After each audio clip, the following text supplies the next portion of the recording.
July 25th, 2024. It's about 9:30 here in the morning. Another nice day on the shooting range here. High today probably around 80, 85 degrees. Not a lot of wind. So we've got a plan here for today, and that's to unbox this, I guess it's called a buffalo. See that on the side here, Pietta calls this their bison. It's a long barrel gun. And with the wind conditions and things today out here on the range, I think we could do some work maybe with this at 50 yards. Start out here at the 25-yard range. We've got adjustable sights on this gun. I haven't had it out of the box yet. But so anyway, let's get it out of here and take a closer look at it. These guns are done by Pietta. A lot of nice videos online you can find on these guns. They made a lot of different versions, I understand. This one's basically more their plain Jane one. It's got the brass frame. Looks pretty nice. With the pretty high front sight. You'll probably need that because their rear sight here is elevated above their normal aiming spot, which would be down here. So that front sight had to be a lot higher. It's attached with a screw here. So basically this is the gun. We've got adjustments here for our elevation.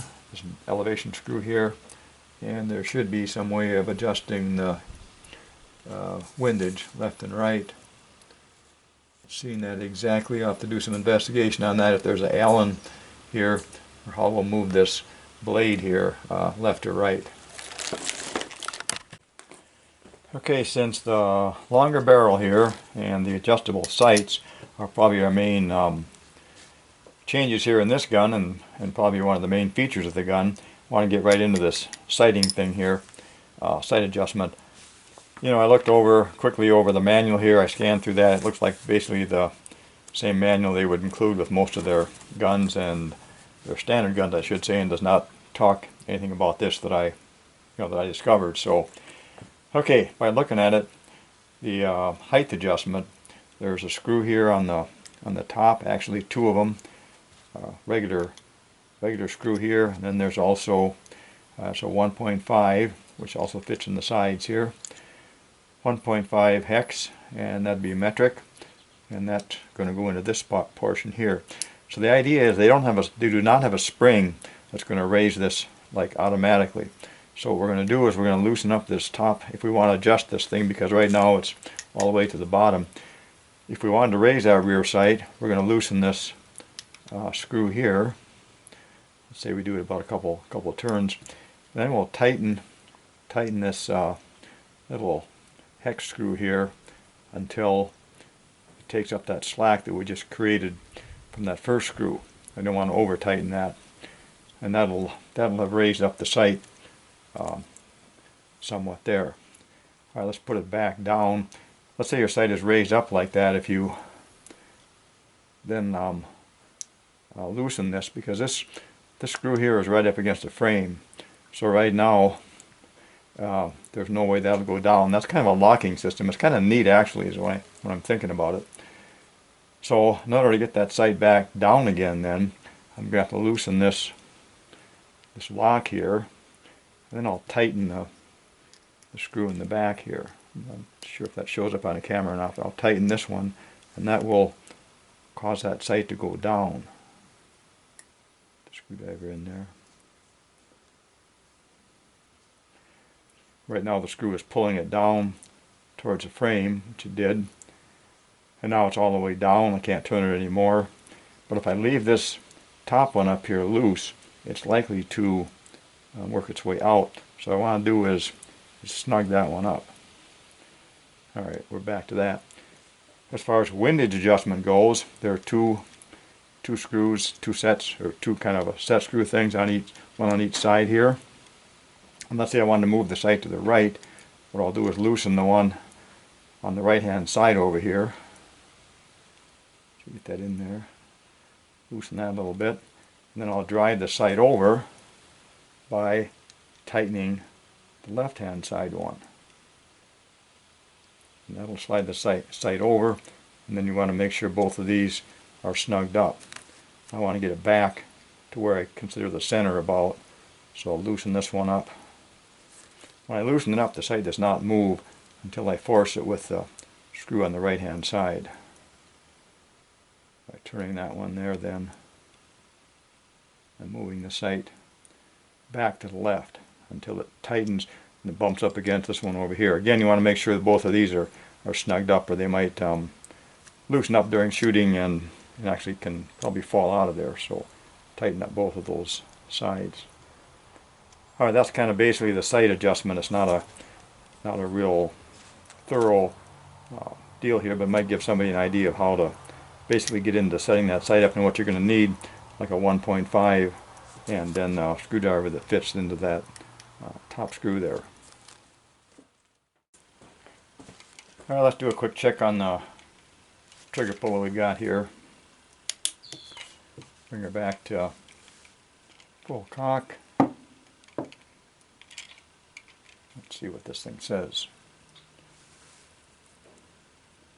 Alright, we're going to 2, 2.5, 3, 3.5, 4, 4.5, 5. Alright, right about 5 pounds. And as far as creep goes, trigger creep, which is how much you've actually got to move the trigger before the hammer falls, I'm getting a fair amount of that in there. So, but as far as using for, let's say, hunting or self-defense, you don't want to target trigger pull of around 2 pounds or something and have the gun go off when you don't want it to. So this should work out fine for that purpose. What I'll probably do on this is try to I'll pull the cylinder out. I'll load the cylinder out of the gun, so I'll be able to ram a cleaning rod through the barrel and actually get into the cylinders by doing that. So I'm going to put the gun on half cock. I'm going to lower the loading lever here a little bit. Then I'll slide this barrel pin, or I should say cylinder pin, out. And then I'm going to drop the gun back off from that and bring it just a little bit out, not to the full half cock position, and the cylinder slides right out. Okay, so I'm going to then run patches through here. I won't put that on camera. Kind of clean that out the best I can. Take it over to my air compressor and make sure that the holes here are clean, no oil in them. Rather than snap caps on it, I'll do it that way just because caps are getting precious. Remington number 10s, but we know what the story is on those, so let's do that. Yeah, the barrel looked just fine inside, nice and shiny, so that's all good. Time to get the cylinder loaded up and shoot this gun for the first time. We're going to be using Graff & Sons.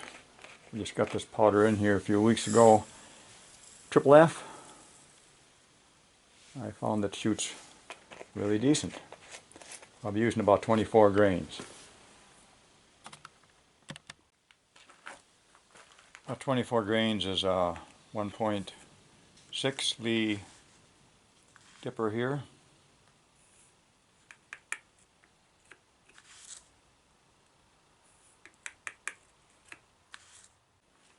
And I'll be using a 451 Lee cast round ball, and I'm aware that the manuals and things recommend a 454, but I use a 451, and 454 is probably maybe a little better choice for some folks. I kind of like those sprue cutoff sections to be on the top, but I'm not real particular because I use lube on top of the ball anyway, so.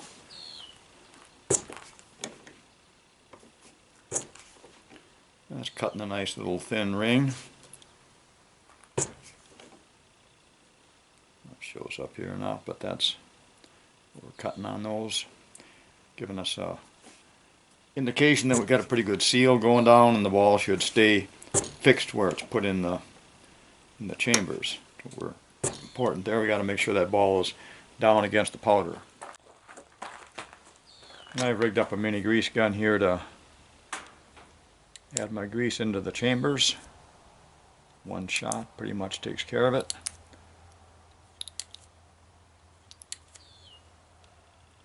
Okay, we're lubed up now, and we can put the cylinder back in the gun and cap our nipples here on each chamber, and we'll be set to shoot.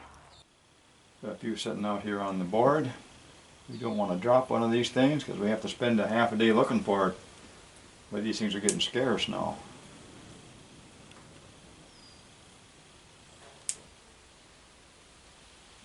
There, we got her capped up. Length of this barrel is definitely something I've never dealt with before. You know, the weight and feel of it, so it'll be interesting to see what happens.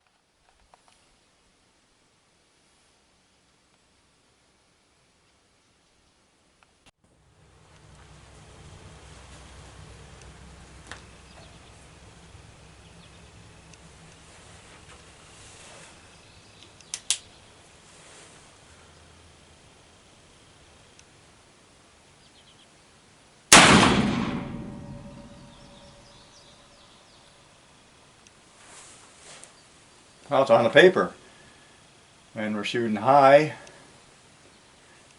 I think I've heard that before on these guns, that they shoot high, and that rear sight is down as low as it can get. Yeah, anyway, that was a complaint somebody had. Let's fire a second round.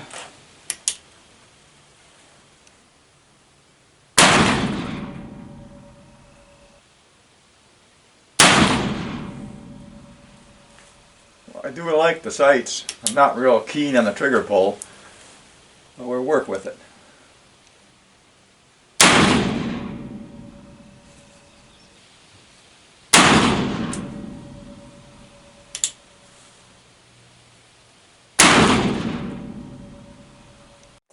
Alright, here's our target. First target shot with this bison or buffalo.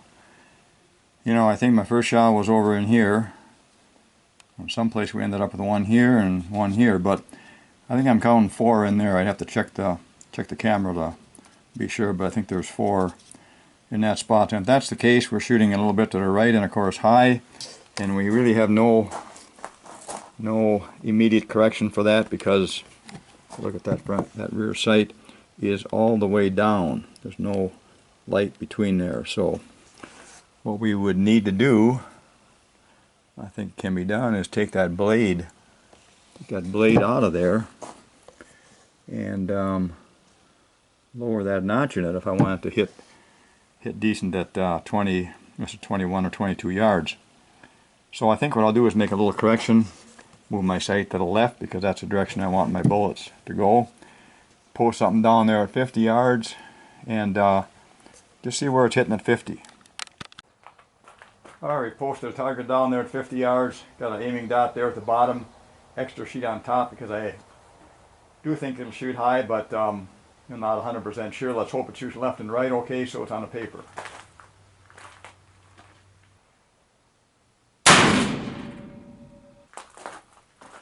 Okay, we're on the paper, so that's a good thing.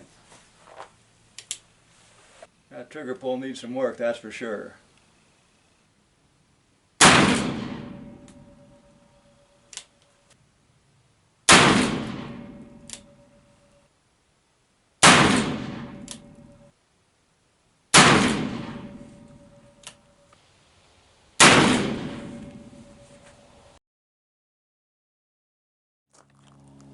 Well, here's our 50-yard target. 6 shots. 1, 2, 3, 4, 5, and 6. 3-inch group. Yeah, I'm pretty impressed with that. It's shooting probably, well, maybe 4 or 5 inches. Point of aim is right down in here, so maybe 5 to 6 inches above point of aim at 50 yards. I wouldn't doubt that 100 probably drop right back in there. You know, maybe if I think if I increase powder charge, it'll actually be a little higher at 50 yards. But at 100 yards, I think it'd be pretty much dropping down. It might even below the point of aim, some at 100, but I'm not shooting at 100 yards. I don't know if anybody else does or not with these black powder guns. Not that it can't be done, but my sight just isn't up to it. So now if we shot conicals in this, she'd be higher yet probably. I'm pretty sure the recoil, especially with that long barrel on that thing, by the time that barrel goes up, by the time the bullet gets out of there, more recoil. hard to say how high that thing would be shooting. So anyway, I'm pretty impressed with this thing at 50 yards. And maybe my next thing here would be to see if I can't pull that that rear sight out and grind a little bit off of that. Either that or we just consider this going to always shoot a little bit high. Either way, it's shooting good.